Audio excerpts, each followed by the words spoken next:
这是从珠海对面的澳门开过来的路虎揽运。大哥反映，车辆放一晚上就会趴下去，去当地 4S 店检查，说是空气减震漏气，换一条接近2万，同时还要等5天从内地调货过来。还好大哥之前刷到过做专业维修减震的视频，知道我们不但价格实惠，还能在保证质量的情况下，当天就能修复回去。大哥二话没说就开了过来。你们觉得在澳门修车会比内地贵多少？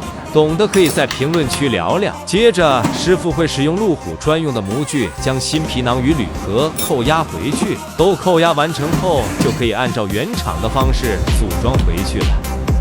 你觉得这样的维修收多少合适？评论区讨论一下。